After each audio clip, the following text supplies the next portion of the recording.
Filosofi Lebaran ketupat untuk kita. Hari Raya Idul Fitri tinggal menghitung hari.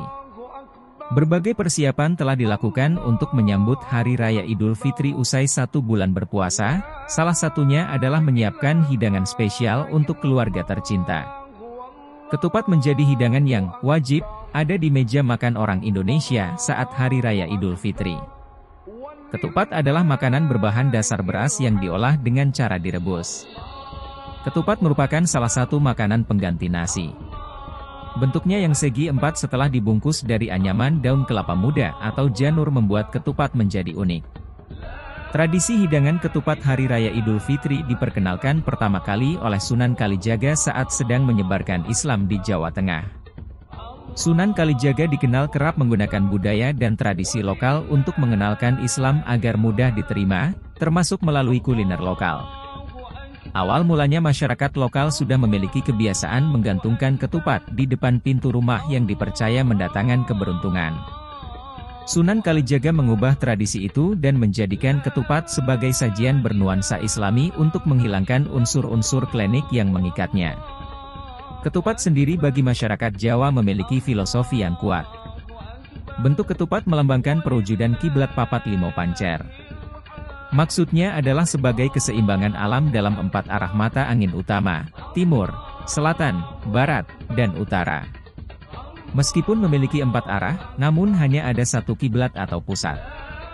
Keempat sisi ketupat ini diasumsikan sebagai 4 macam nafsu yang dimiliki manusia yang dikalahkan dengan berpuasa. Oleh karenanya, jika makan ketupat sendiri bisa diartikan sebagai kemampuan seseorang untuk mengalahkan 4 nafsu duniawi. Di dalam filosofi Jawa, ketupat bukan lagi sekadar hidangan khas raya Hari Raya Idul Fitri, tapi memiliki makna yang mendalam. Ketupat atau kupat dalam bahasa Jawa merupakan kependekan dari ngaku lepat dan laku papat. Ngaku lepat artinya mengakui kesalahan.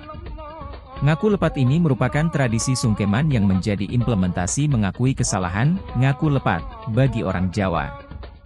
Prosesi sungkeman yakni bersimpuh di hadapan orang tua seraya memohon ampun, dan ini masih menjadi tradisi hingga saat ini.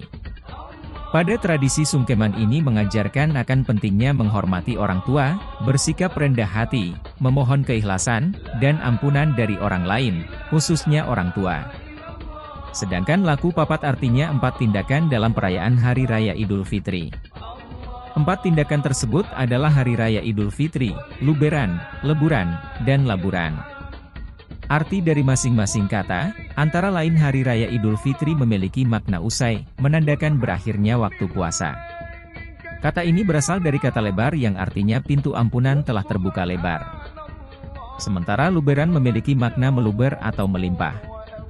Sebagai simbol ajaran bersedekah untuk kaum miskin.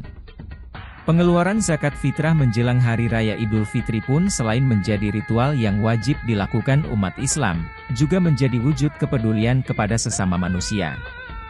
Sedangkan leburan memiliki makna habis dan melebur. Maksudnya pada momen Hari Raya Idul Fitri, dosa dan kesalahan kamu akan melebur habis. Karena setiap umat Islam dituntut untuk saling memaafkan satu sama lain. Sedangkan laburan adalah labor atau kapur. Kapur adalah zat yang biasa digunakan untuk penjernih air maupun pemutih dinding. Maksudnya adalah agar manusia selalu menjaga kesucian lahir dan batin satu sama lain. Ketupat juga menjadi simbol beragamnya kesalahan manusia. Hal itu bisa dilihat dari rumitnya bungkusan ketupat dari daun kelapa. Setelah ketupat dibuka, maka akan terlihat nasi putih yang mencerminkan kesucian hati setelah memohon ampunan atas segala kesalahan.